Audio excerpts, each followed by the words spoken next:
ready, set, bet with Matt Brown and Mike Somich on VSiN, the Sports Betting Network. Hour number 2, ready, set, bet here on VSiN. Matt Brown, Mike Somich on a Saturday. Feeling pretty good. Masters about to come on the main feed. Hey, you know, we got all the the bootleg feeds. Yeah, all the I'm ESPN kidding. Plus. This is all above board out here. It's just here in the studio. We have to go to the main feed. Do you think they're using like Derek's ESPN Plus Yeah, subscription? just, Or do you think they have their own here at the book? It's like probably like we always joke about the VSiN Plus. Like that probably is like the ESPN Plus subscription, where like if you can show it in your book, you probably are paying a. I would assume there's a premium. I'm guessing it's not $4.99 a month. Probably paying a premium for that for sure. But with the Masters, guys, it was interesting. So I went in with a very, very strong position on Rory McIlroy, right? So I finally decided. You didn't just wait till after round one because he always stinks on round one? So I decided that, you know what? Here's the deal. This dude is playing the best that he's ever played, the best that he's played in a decade. He is getting Scotty at not the height of his powers. He is getting some of these other dudes with warts on their resumes coming in. If he's ever going to get it done, he's going to get it done. He's sitting there 4 under, heading to Friday, Mike. I'm like, okay, you know what? I don't even care if you birdie, just par out. If you're at 4 under, I'm feeling great. Mm-hmm. Then doubles and then doubles again, right? Wah, wah. One of only 4 guys, by the way, to double 17. Like there was only 4 guys in the whole field that doubled 17. Great. Yeah. Then comes back with the 66, the low round of the day yesterday to put himself, again, right in the mix here with all of this. And, you know, Justin Rose rode a scorching hot putter on Thursday to that 7 under round, came back to earth yesterday, probably comes back to earth again on Saturday and Sunday. He's done this before. Yeah. He's been phenomenal on Thursday and Friday. 5.3 with the putter on Thursday. Yeah, I mean, it's just like. That's like me out there on the greens. But he's been phenomenal on Thursday and Friday before in the Masters, and then kind of putters out. Yeah. Right? No pun intended. Yes. I would expect we're going to see the same thing. I don't think Justin Rose is able to hold on. I will mention this, though. Zach Johnson, have yourself a day. 7 under. Zach Johnson? Through 16. There you go, son. He's now T5. All right. Zach Johnson getting after it. He's not going to win, by the way. Don't make the bet. No. It's not going to happen. Unlikely. Rory McIlroy is your favorite at about 3-1. Bryson's about 330. Scotty's about 350. Just kind of let you know where we say that Justin Rose is going to win. He's 8-1, even though he's leading the tournament with 36 to play. What price would you need?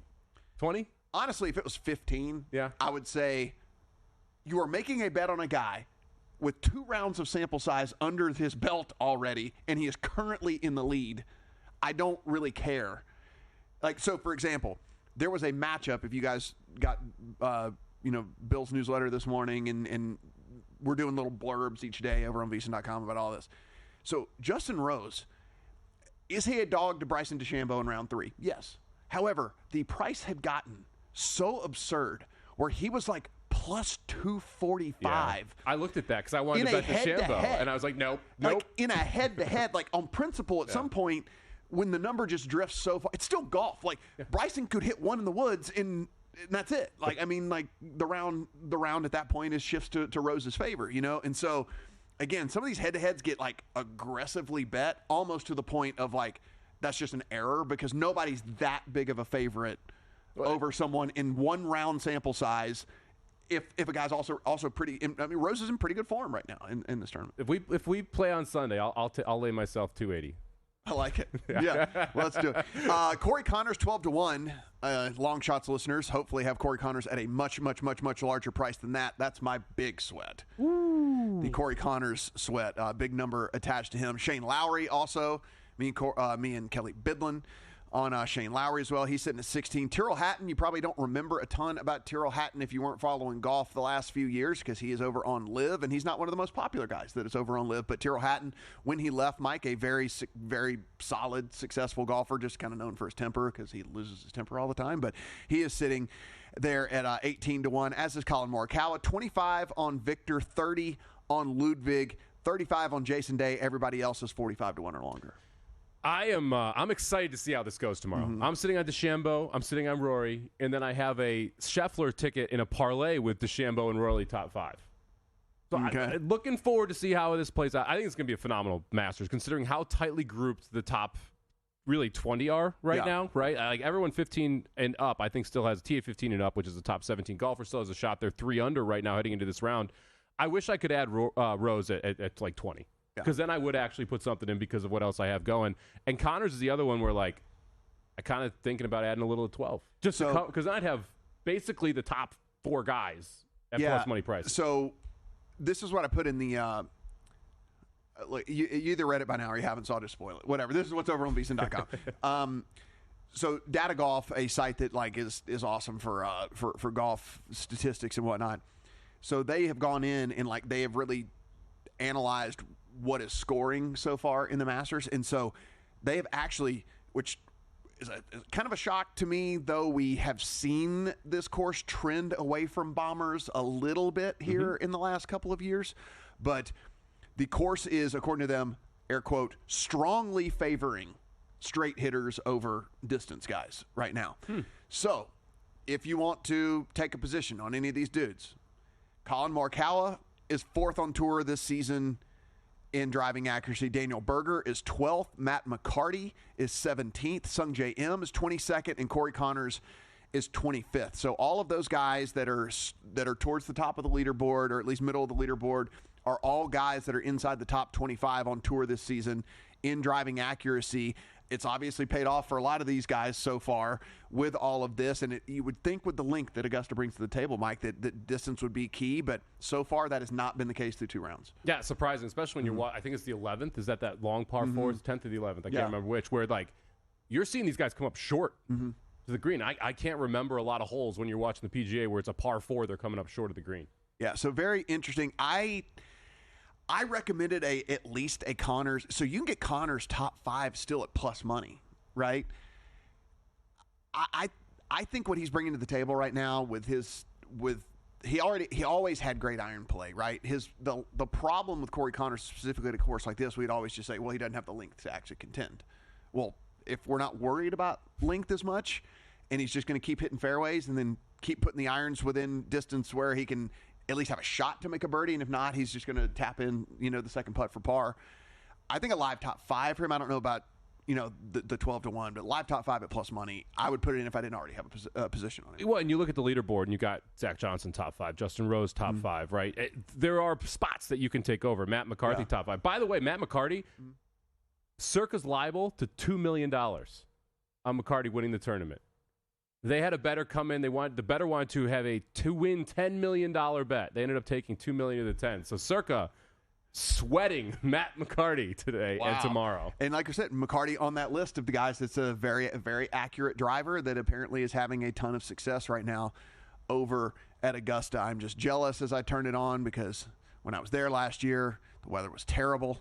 The weather is amazing right now. It's going to be beautiful all weekend. The weather is amazing. It is just like I did not get the best experience at the Masters. Oh, cry me a river. It's kind of a bummer. I mean, really, truly, though, it is kind of a bummer. It's not you got to go to the Masters. This is like first world problem. It's like you got to go, but I'm like, 50. Yeah, but I went on like a horrible day. I mean, like, it was not great. Okay, the NFL draft markets, by the way, getting bigger by the day. More and more get added over and over and over and over again. Sure, we talk a ton about, first overall pick, second overall pick and stuff, but like the draft really does get interesting once you get into kind of this 4, 5, 6-ish range, Mike. And so when we get to 4 in particular with the Patriots, and I was kind of leading the witness whenever we were talking to Joe earlier, but I think unless Travis Hunter or Abdul Carter is there, and even if Abdul Carter's there, I don't necessarily. I mean, they loaded up on defense in the offseason, like the Patriots did. I think they are open. I think they're open for business because Will Campbell is good. I mean, he's an LSU guy. Obviously, I have an affinity for him. Whatever, he's good, but like you don't have to have him at 4. No. Like you know what I'm saying? Like it's not like a do or die thing to get him at 4 or something. Like I think 4 might be open for business depending on how this breaks. Oh, I think 4 is open for business, period. I actually think Abdul Carter's the player they want. If everything goes to the way that the Patriots would like, it goes Ward, Sanders, Hunter, and they're sitting there at 4. They get to take Abdul Carter, who I think is the best player in this draft. If it's not Abdul Carter, I agree with you 100%. This pick is one that they would love to shop. They'd love to go back. They can fall and get Membu. They can fall and get Campbell in the later half of the top 10 if they need to go there. If you're ending up in the middle of the first round. You're still going to have Calvin Banks on the board. There are other options there at offensive line if they do want to go in that direction. And when you look at the different teams that are drafting between the 4th pick and, let's say, the 15th to 20th pick, yeah, everyone needs offensive line, but they're not like, this is pound the table, have to draft an offensive lineman. So you're going to get your choice of player there a little bit later if you are the Patriots. If it's not Carter, I think they trade back.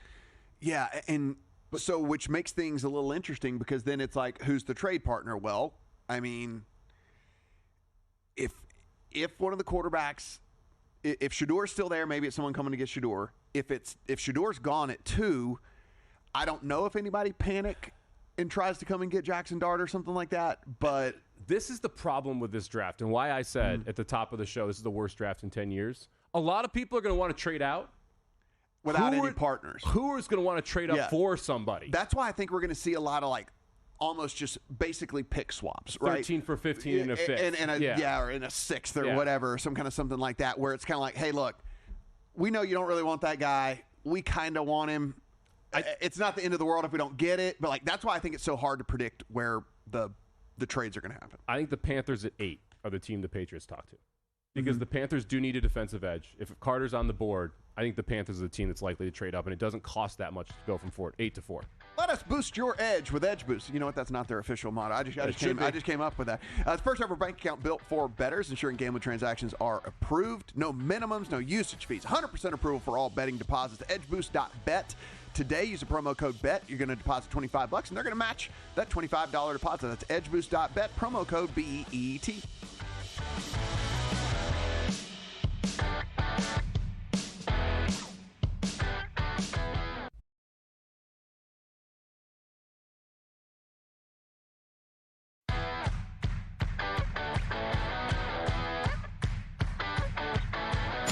Welcome back to Ready, Set, Bet with Matt Brown and Mike Somich on VSiN, the sports betting network. We just got introduced by a Hall of Famer right there. Multiple-time Hall of Famer. He's in all kinds of Hall of Fame. Yeah, but it's Canton now. Yes. That's a big one. Brent Musburg, congrats. Awesome dude, by the way, as well. You meet a lot of dudes who have gotten to the level of success that they have in their craft, and they're less than pleasant. I'll just put it that way. I've encountered several that are I wouldn't want to share a beer with. You can't say that about Brent. I have done one 15-minute hit with Brent here, right? And I was eating up in the deli, and he came over and said hi to me, sat down, talked for 5 minutes. You don't get that type of personality at that level very often. So it's phenomenal news to hear that he's going to be inducted into Canton. Very, very well deserved. Before we get into the games themselves, I think you got to go into your wacky here. You said you want the wacky? Listen, guys. This is the cool thing I think about listening to this program with me and Mike. And you know what? Well, very rarely do we toot our own horns, but we're okay with just having fun sometimes. Yeah, you got to have a good time. Like this can be entertainment, right? This doesn't always have to be where I'm smarter than you and I'm the smartest person in the room and let me talk all these high level terms and talk over your head. Sometimes you can just have fun because we're here for a blip, so let's have some fun sometimes. You throw pizza money bets together. I love playing touchdown parlays. I'm guilty of this in the NFL. I'll put 10 players together, and I'll pay $50,000 if I never hit one. But hey, never know. Maybe one day. I put a little four-player home run parlay in today. Let's do it. Plus 23,000. That's good, right? Yes, that's very good. That's not bad. So give me Brent Rooker and Juan Soto in that the game in the bandbox. It's up in Sacramento there. So Brent Rooker for the A's, Juan Soto for the Mets. I took Brandon Lowe for the Tampa Bay Rays. Wind is blowing out in that game. I think that you have a high probability that you're going to see home runs hit down in Tampa, and that, again, the other minor league stadiums. So we'll take Lowe there. And then Shohei Ohtani. The four of them. Rooker, Soto, Ohtani, Lowe. Let me tell you something about that Shohei Ohtani. Yeah, he hits the ball pretty well. He likes to hit the ball. Wind's blowing out against Chicago today. You got Brown on the hill. He does hit the ball. Take pretty a little well. bit of a shot. He is a guy that if you want to play a home run bet, he does hit the ball very hard and very far. Yes, he likes to hit it far. Nice early run for Detroit too. Top of the first. All right, there we go. Got one in. So this isn't like a make or break game for me. Obviously, lots of season to go, but I do have that Jackson Jobe Rookie of the Year ticket, and he's been electric. He's been fine. The problem is he's walking everybody. The stuff is great. The stuff is ridiculous. I mean, the swing and miss stuff that he brings to the table is crazy good. The control? But the control, and it's like you could see after his last start, he had walked like 4 guys through 4 innings or something, and like he sits down on the bench, and it was just like the pitching coach just comes over, and you could tell they were just having that talk of like, hey man, look, if you can ever figure out how to just keep the ball over the plate, like you're going to be that dude that gets the $30 million a year, you know, whatever. But it's like, you can't walk a guy every inning. No. Like you just can't walk a guy every inning. Interested to see what his first pitch strike rate's going to look like in this game. After that struggle we saw last game, do you just come out and do you throw a fastball on these first pitches just to try and get a strike? And how many – because a lot of times you'll see teams take a lot of pitches right after a performance like that for a rookie. It would be interesting to see if he decides to try and take advantage of that and throw best pitch in the strike zone, first pitch almost every at-bat. Guys, as you know, we are running specials always over at VSiN.com. So be sure, take advantage of everything that we've got going on right now. We're going to let you get access to the full slate of everything for $59 from now until August the 1st. And that includes that betting splits page that we know you love so much. It is our summer special, VSiN.com/subscribe. Just $59. Go in there. You can check out what the big national book in DraftKings is looking like for the bets out there. And then also you can see Circo, which – again, is in multiple states, but not as wide as DraftKings, but is known for taking bigger bets, maybe a little sharper action, things like that. So you can compare and contrast and see if there's any conclusions that you want to draw from there, or if it's just like, whatever, you're on the fence, tiebreaker one way or the other, or if just for informational purposes. How about that? Yeah, it's fun to look at too. I like the betting splits when you compare specifically DraftKings to Circa, because this is a sharper book than DraftKings, right? DraftKings is a much more public book. I thought it was really interesting for college basketball. I think baseball early moves are interesting as well. So a couple reasons to check out the splits over there at VSiN.com.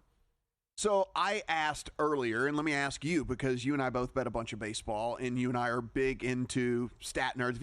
If you guys were with us through football season, like we're sitting there just talking like stats. As much as humanly possible. It's kind of the same way with baseball, and maybe even more so because baseball is more predictive over the long term with the stats that we are able to get. Mike, how much of a sample size do you need to feel comfortable with what we see from a Fangraphs or from any of the other, Baseball Savant or any of the other places that we're going and trying to get information to help our betting cards? So there is one stat I really care about the first month of the season. Other than that, I need a month, maybe 2 months to be able to start looking at XERA, XFIP, all the different advanced analytics before I'm worried about, okay, I think this is predictive at this point. Because again, sample size in baseball, you can have a bad day. You can see that. Velocity.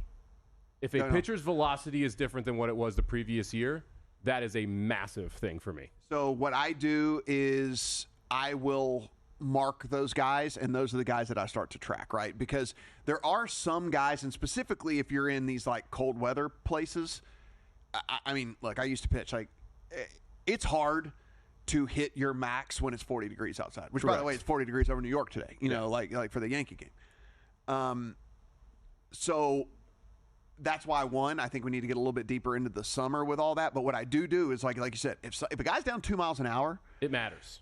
You got to write that guy down, see what his next start looks like, Now, if you get into the point where it's no longer cold weather season, it's no longer like, okay, maybe he needs to ramp his arm up just a little bit more. If he's still down that 2 miles an hour, then it's likely his stuff is going to suffer from all of that. And so with a pitcher for sure, and specifically these relievers, we're kind of seeing this with Devin Williams right now. Now, again, it is cold in New York and all of that. Maybe this is a dude that primarily played in a dome. And so all of that stuff aside, it's worth monitoring, right? Because this dude is getting blown up. I mean, it's only a 4-inning sample size or something like that, but like 4 bad outings, right, for the Yankees' supposed closer. And so this is something I'm monitoring for him for sure. Yeah, I 100% agree with you. It's velocity, I think, because that like 2 miles per hour in the majors is a huge difference. A huge difference to a fastball when you're talking 96 versus 94. It also affects the other pitches. It's how effective your changeup is when you lose velocity on your fastball.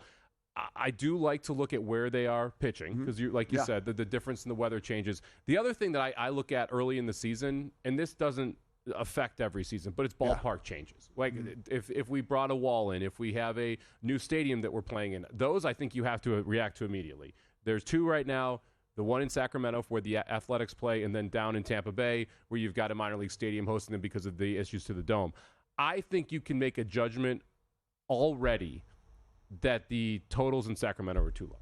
I said this after one game, and when you go and you watch a game in Sacramento, I get it. The elevation's higher. The ballpark is a hitter-friendly ballpark.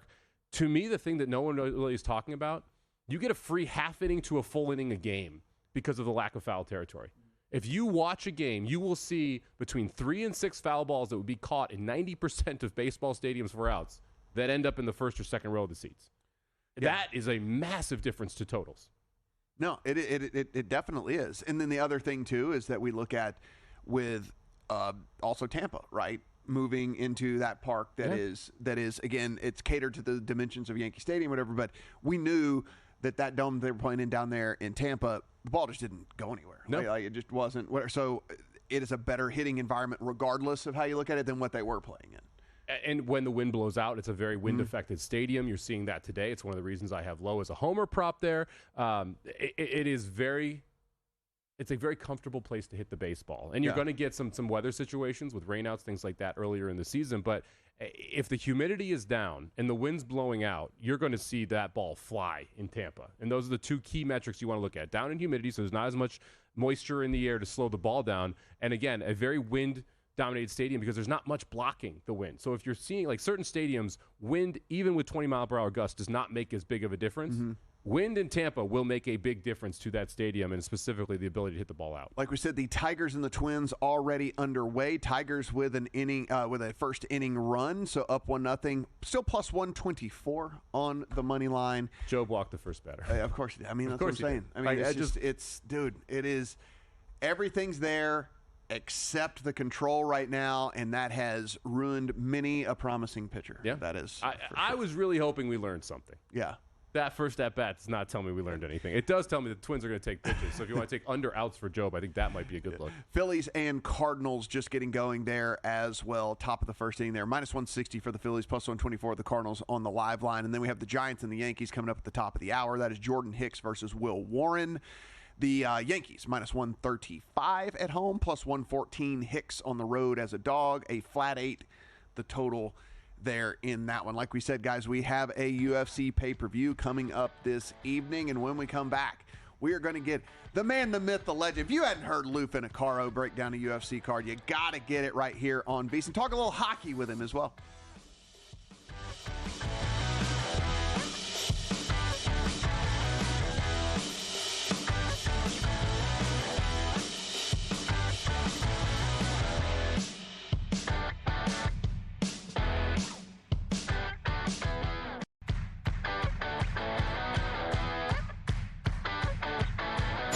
Welcome back to Ready, Set, Bet with Matt Brown and Mike Somich on VSiN, the Sports Betting Network.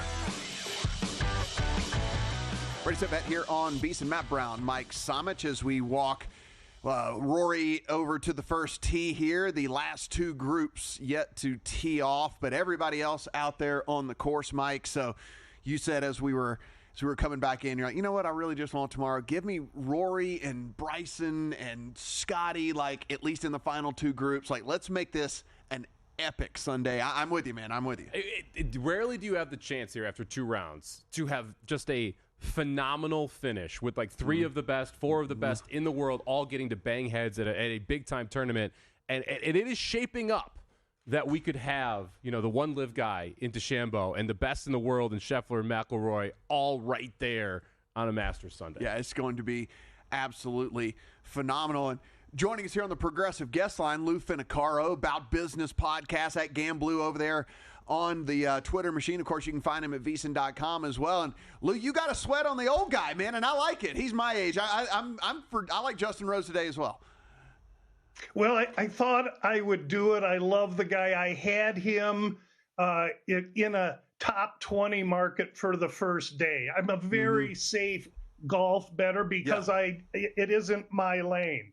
But I see everybody bailing from the guy, and I remember Nicklaus, I remember Seve, I remember Watson. I mean, I'm an old saddle. I remember a lot of guys that are in their 40s that can win it, and Rose has the perfect profile.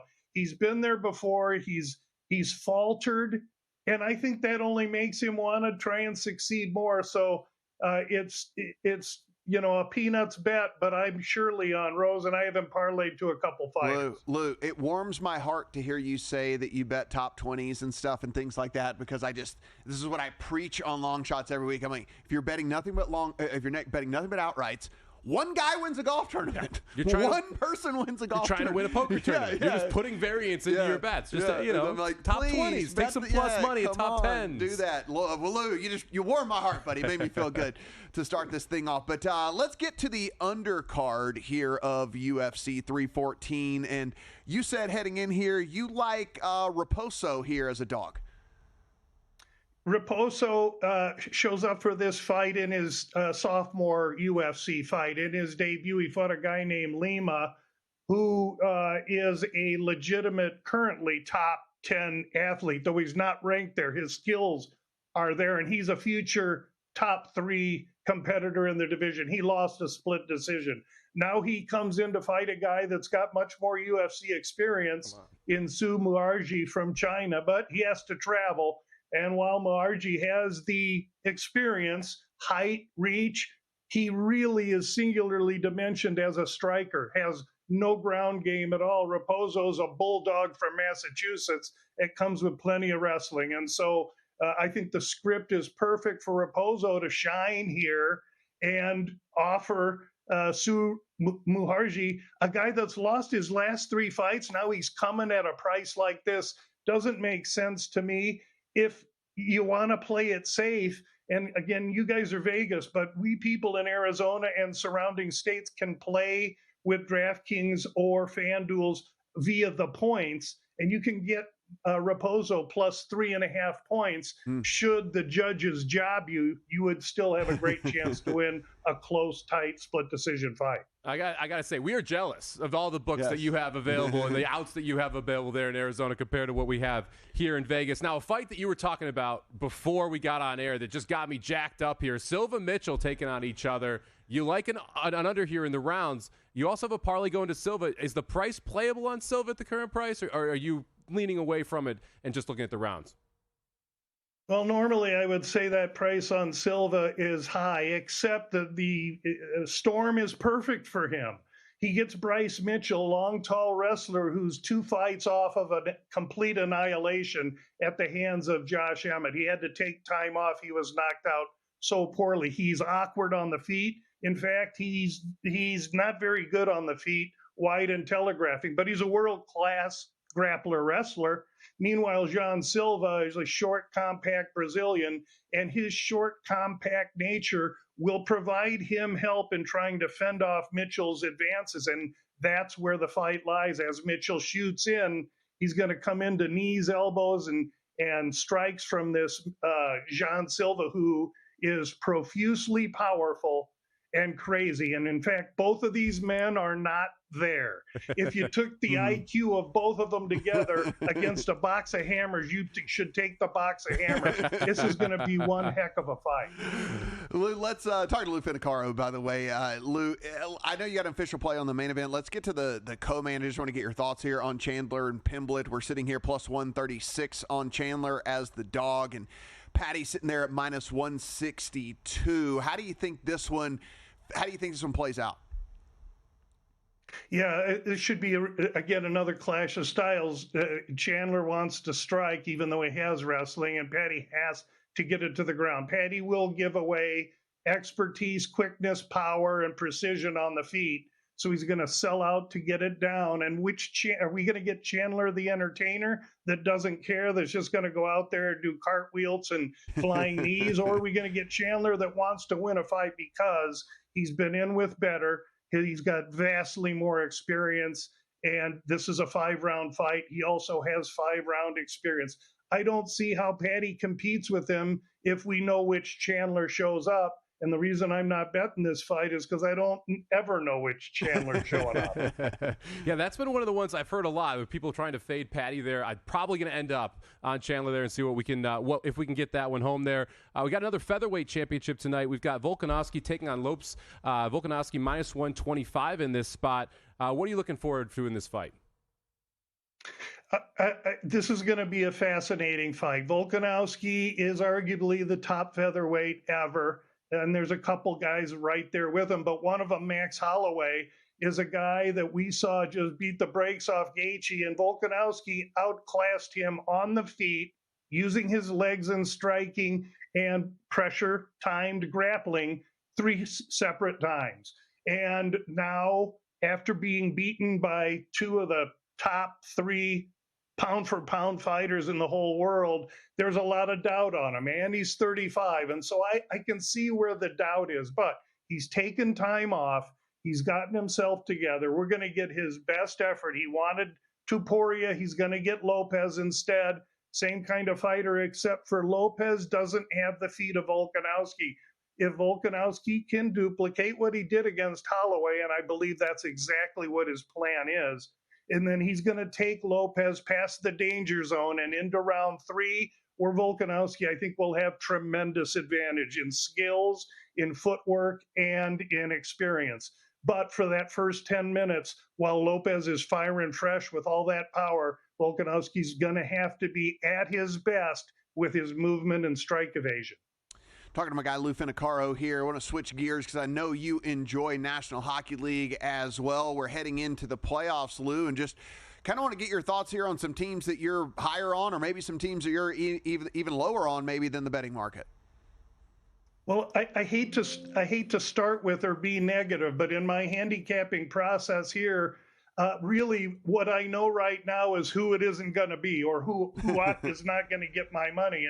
And Winnipeg or Dallas is not getting my money, and neither is Washington or Carolina. So that I know. Toronto won't get my money. So that leaves certain teams in each side. I think Tampa is the quietest, sneakiest, solid threat of a team in the East, and no one ever talks about them. I hate to bring them up because I'm thinking hard about using them. In the other side, I like the Knights a little. Yeah, Lou, I love the take. I think the winner of that Tampa-Florida series in the first round is the most dangerous team in the East. No interest in the Leafs, no interest in the Capitals. I think the Canes completely botched the deadline with getting Rantanen and then losing him. In the West, I am a Blues fan. I am praying we play Winnipeg. Give me Winnipeg. I don't want any part of the Las Vegas Golden Knights. I think the Knights and the Colorado Avalanche, the elite teams out there in the West. What do you make of this Avs team who has the Dallas in the first round? Are they someone that you think can go 4 rounds and win the Cup? I'm sorry, which team? The Colorado Avalanche. The Avs. Oh, I'd say when I mentioned Vegas, we see it very similarly, Mike. I see Colorado as the other team I'm interested in, little shroud of mystery in the goal, but everything else is solid, good players. I think the Kings could be, if the Kings could only avoid Edmonton in the first round, and on the East, if Tampa could only avoid Florida, that's a bloodbath every year. He is Lou Finocchiaro, Bout Business Podcast at Gamblu over there on the Twitter machine. Of course, find his work at VSiN.com as well. Lou, appreciate the time, buddy, and good luck. Thanks so much for having me, guys. That dude went out there and then birdied the second hole, so Scotty Scheffler moves to 6 under, a tap-in birdie for him. Corey Connors gives himself a look on one. A pretty difficult opening hole there, but it squeaks past the hole. He taps in for par. So everybody except for Rose and DeChambeau out on the course right now, Mike. So we at least have everybody for another hour and 15 minutes, and we'll let you know how this thing's shaking out. It's going to be fun. Yeah, I can't wait to see how this is. And again, guys, lots of sweats here on VSiN.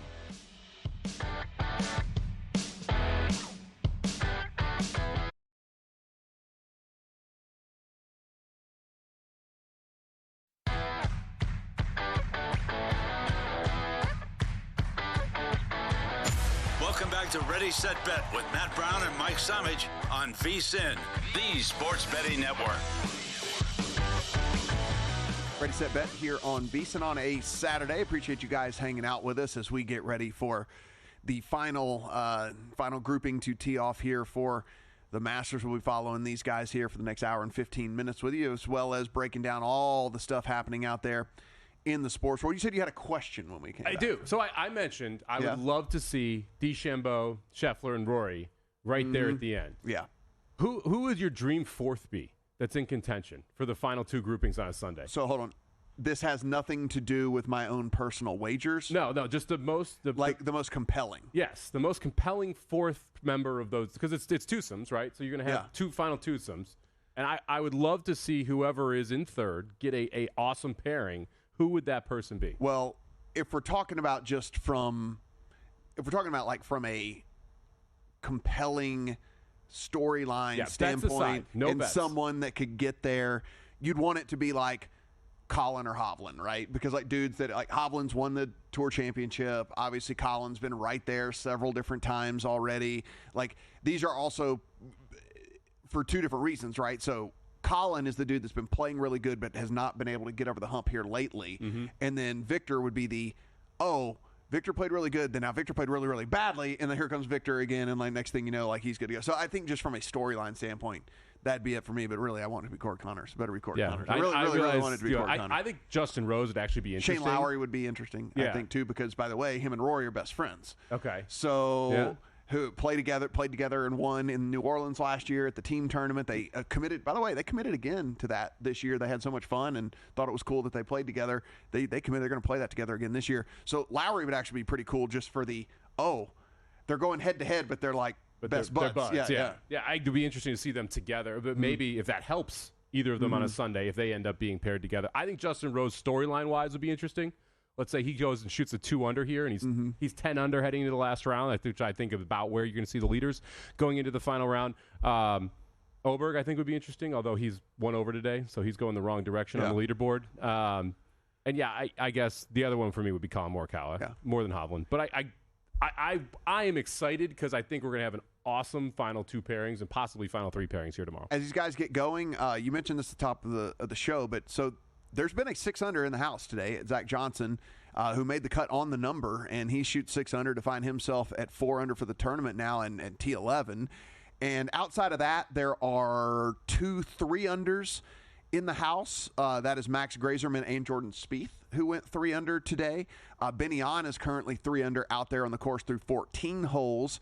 So, Mike, 3 under, 4 under is in play here for anybody kind of in that top 10, and depending on where Rose or McIlroy or DeChambeau goes, then, hey, look, this could certainly be interesting. And as we say that, Rory goes out and birdies 1 and is now 1 stroke off the lead. Hovland 2 under through 3. He's just 2 back now at 6 under. Very, very interesting to see how this is going to play out from a scoring conditions perspective as well. We saw yesterday the course play a lot harder as the day went along because of the wind and then how that was blowing. We'll see if we get those same conditions today. A bummer yesterday. Bernhard Longer had a par putt on 18 to make the cut on his final Masters that he had announced was his final Masters. It just snuck under the cup, and so he ends up at 3 over, gets cut on the number. Other guys that did get cut in this tournament, Justin Thomas continues his struggles. Some of the live guys that we were kind of monitoring also got cut. Dustin Johnson got cut out there. Brooks Koepka got cut. Sergio Garcia got cut. Fred Couples, who goes out and shoots 1 under in the opening round at 71 years old, I might add, has a bummer of a day and doesn't get it home. And so he shoots 77 to get cut as well. But to tip the cap here, Mike, Nick Dunlap goes out on Thursday. Oh, yeah. And shoots 90. 90. If you guys have ever watched any golf tournament ever, if a guy even shoots 85, he has a back injury. Yeah, he's out. He's got his knees bothering him. He tweaked something. He's whatever. Nick Dunlap went back out there, and not only did he play the second round, he shot 1 under. That's a tip of the cap because, dude, you shoot 90, which was 11 strokes worse, I think, than the next worst score. Yeah, 79 was the next worst score.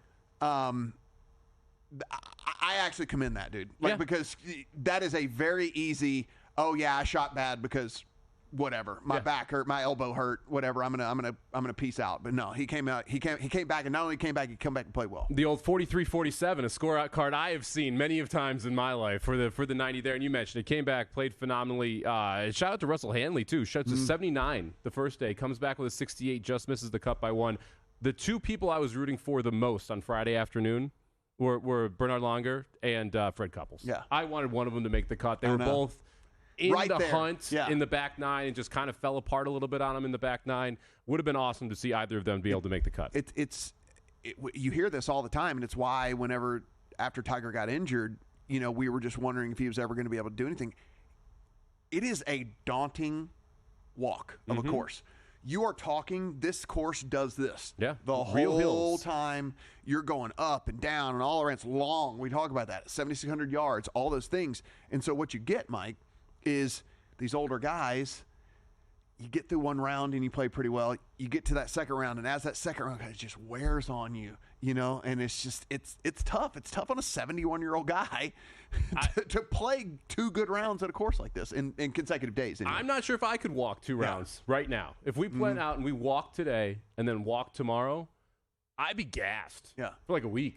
Yeah, and this is a harder course to walk than anyone here in Las Vegas. Yeah, it is just, it's I was with you.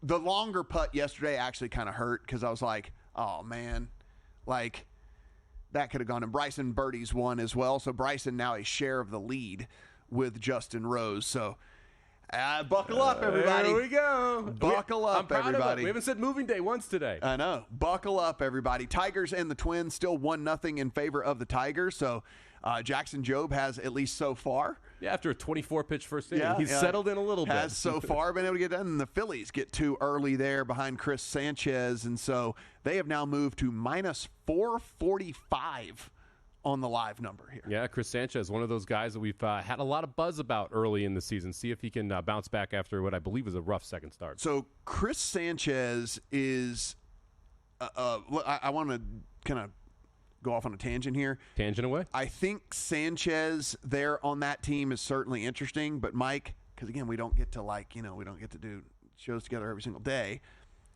I put in a Jesus Luzardo Cy Young ticket. All right. Little post pipe. Yes. So a guy that, if you guys were following prospects 6 years ago, just came in, couldn't have been hotter, right? He's played on bad teams. Now he gets traded. Now he's there with the Phillies. Yeah, he was an A and a Marlin, 2 bad organizations, and now you get to go to a good organization with run support and a good team. And obviously this is a team too that has taken some of these guys, these reclamation projects. By the way, same thing can be said for Zach Wheeler. Zach Wheeler was a dude that was like super hyped and never really lived up to it. Then he goes over and gets to the Phillies and really gets rejuvenated. Jesus Luzardo threw a couple of starts here, and we are very, very early. He has made 3 starts. He has thrown 18 innings. He is 2-0. He has a 1.5 ERA with a 1 flat whip. He is striking out guys at a 36% clip. McElroy just chipped in on 2. Uh-oh. He's 9 under. New leader in the clubhouse Iagle, here. Huh? Yeah. For the big bird. Not just a birdie, a big bird there for Rory. 9 under. For Rory McIlroy, let's go. This could get fun. Let's go. Just everybody play well. Yeah. Like a lot of times I root for bad golf.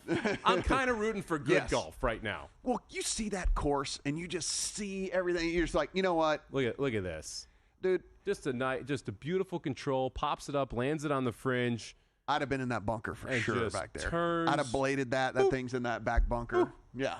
I mean, I would have made it too, but So, did you see how pure Scotty ran yesterday? Yeah. I mean, when you're the best player in the world, you shouldn't get those breaks. He's going to get memed for sitting in the bushes like crazy. So, 2 different times, Scotty just ran so pure. He hits a 9-iron way too far over the par 3, disappears into the bushes, and then just like a gumball machine, just boing, like right out the bottom. That he then chips in for birdie. Yep. And then on the par 5, he overshoots the green. The little stakes that hold the ropes are about a bigger round. They're less smaller round than than the golf ball. Yeah. It nails it perfectly and bounces right back and doesn't go into the crowd. Hey, when you're good, you're good. Yeah, when you're good, good. And it's better to be lucky when you're awesome as well. Guys, if you haven't tried out Profit Exchange, go ahead. Offering the best odds on baseball all season long over there. If you haven't heard about Profit Exchange, it is a peer-to-peer site out there. So you're betting against like me and Mike as opposed to the house. So 40-plus states is where you can take advantage of all of this. And Go in, download today, use the code VSIN, and earn up to $200 in profit cash over your first month. So again, peer-to-peer exchange, go in, profit